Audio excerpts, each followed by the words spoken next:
All right, so today for lesson 2, we are going to be working on sit, stay at the door. So we're going to build on the sit, stay exercise that we started last week by adding our first distraction. Our distraction is going to be a door. We're also going to do a leash exercise. We're going to do some auto sit drills. So we're going to teach the dog to sit automatically when we stop walking. And then the third thing that we're going to add this week is corrections. So we're going to correct the dog for ignoring our recall. So we're going to figure out his correction level, and we're also going to go over a proper correction and how to administer a proper correction.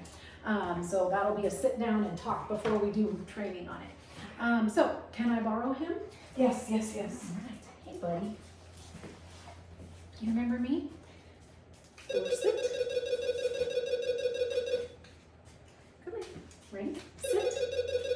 I know it makes noise, huh? Good boy. Good boy. What a good boy. So I'm only going to use the e-collar for the sit portion. I'm going to tell him stay. And then I'm going to open the door. Now notice I have him at a 90-degree angle. If he were to get up, all I have to do is move my hand like this. If I'm turned and face to face with him, then it puts me in an awkward position to stop him. I know, I'm not mom, but we're gonna sit.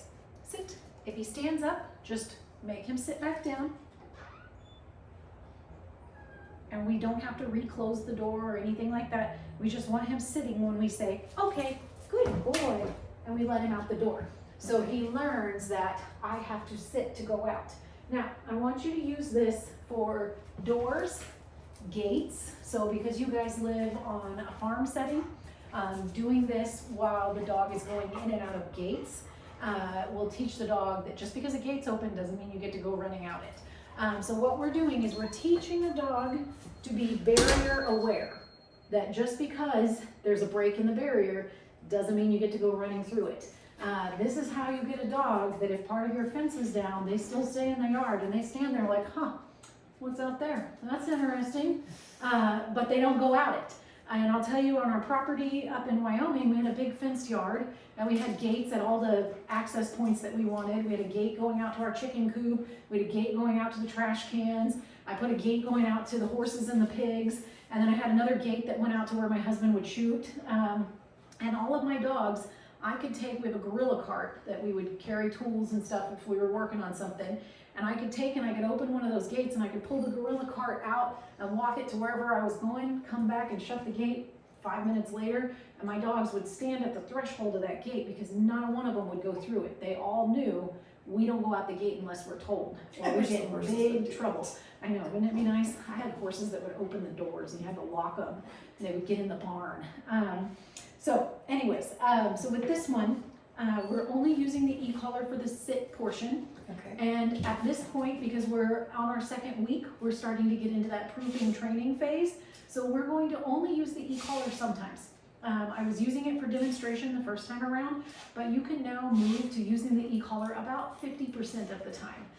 It's totally okay not to use it every single time. So I'm going to set it aside here, and let's get him a cookie. Will you take the cookie from me? Oh, now we're friends. He's like, wait a minute, He's this so lady's smart. kind of cool. Sit. Good boy. Stay. Sit.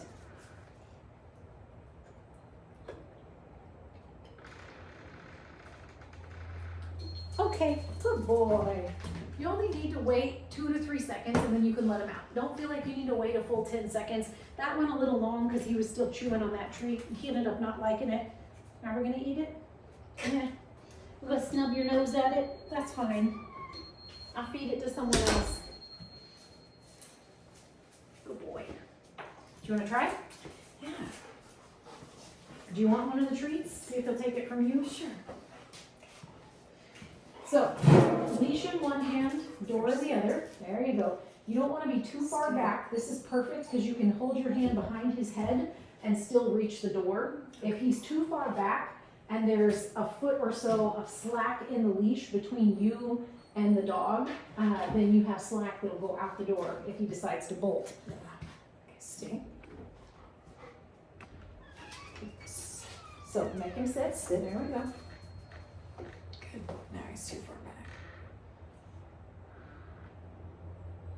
Nice, good boy. Very good.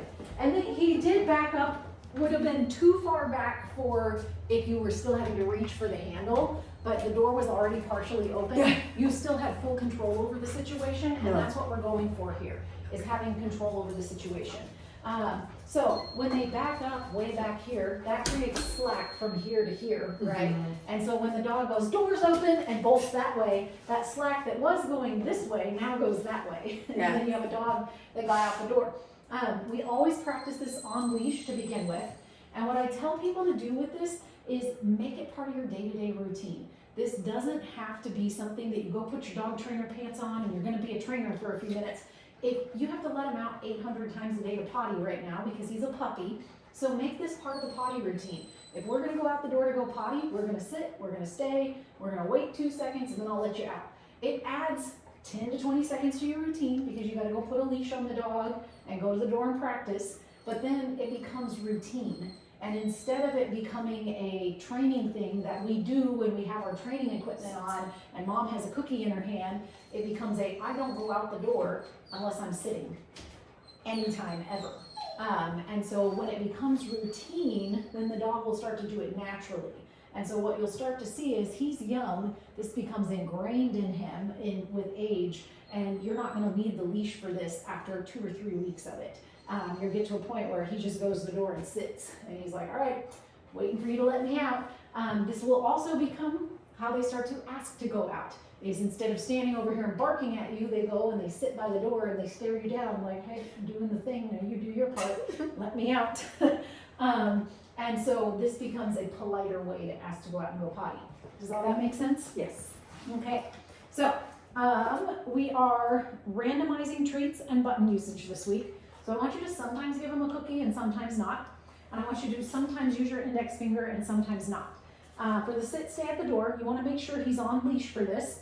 And if you have more than one dog, what you do, take them to the door one at a time so it doesn't become a contest of who can get out the door fastest.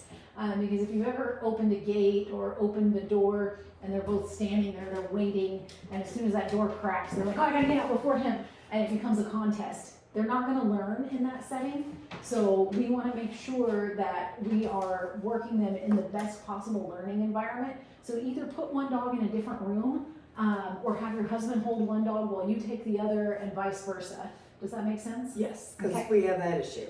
Yep, every dog home does. And it'll take a week or so, and they'll get the hang of it, and then you can add both dogs at the door at the same time in about a week, and you won't see that problem, because they're used to like, oh, she's not gonna let us go until she says okay, and then you can get them to both sit. And then you wanna have one hand on the dog, one hand on the door. Don't let them sit too far back or too close. If they're too close to the door, then you could pinch toes. If they're too far back from the door, then you have slack and you would start to lose control of the situation. You want to take that slack out of your lead so they can't run out the door. Some people will hold by the handle and have a big J loop in their leash, and if the dog decides to go, then you're having to way hyperextend your arm to stop them from running out that door. Yeah. Does all that make sense? Yeah, I'm not, yeah, it Okay. does.